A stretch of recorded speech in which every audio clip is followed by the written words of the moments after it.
Welcome back to Brain Bytes, a series of math puzzles and brain games to bring the library into your home. My name is Jess, and do you remember how on Sesame Street sometimes they would play the little song?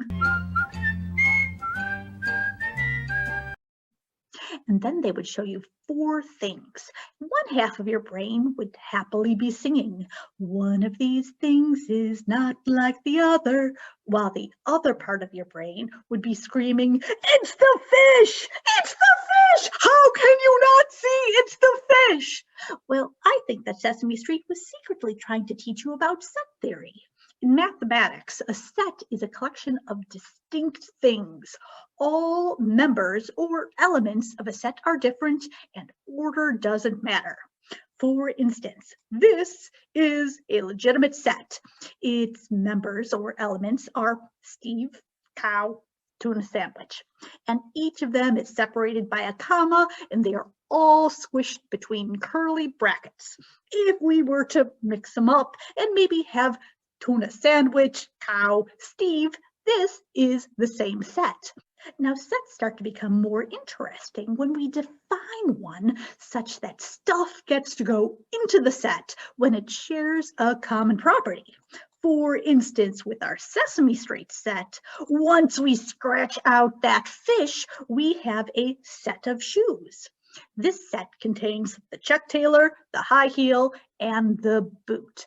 But, there are limits to how fun a Sesame Street set could be.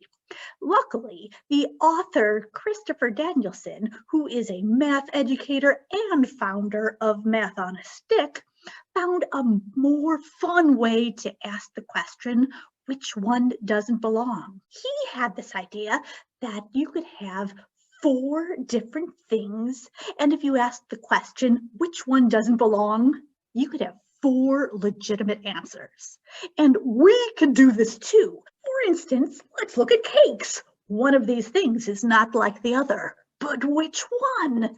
Well, let's scratch out that chocolate cake, and suddenly we have a set of cakes with vanilla frosting. Or how about we scratch out that square cake, and we are left with a set of round cakes. If we scratch out that cake that's missing a slice, we are left with a set of whole cakes. And if we scratch out Mr. Happy Birthday to You, we are left with a set of cakes with no writing.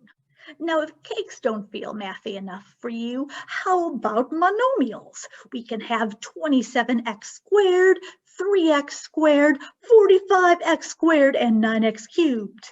And as the song goes, one of these things is not like the others. So first of all, let's scratch out this 9x cubed, and suddenly we are left with a set of monomials raised to the second power. 27x squared, 3x squared, and 45x squared.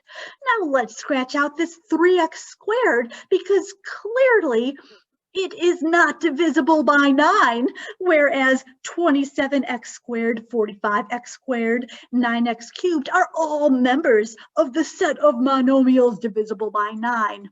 And oh, look, this 45x squared doesn't make any sense at all, because without it, we are left with a set of monomials with coefficients, the number part, that are powers of 3, because 27 is 3 cubed, 3 is 3 to the first power, and 9 is 3 squared. And clearly we should just scratch out this 27x squared because this 27 is a cube and we only want a set of monomials with coefficients that aren't cubed. Now that we have tackled cakes and monomials, how about you give this one a try? One of these things is not like the others. There are 4 right answers. So listen to the song and give it a go. Thank you for joining me for Set Theory and Sesame Street. Today's Brain Bite has been brought to you by the number pi.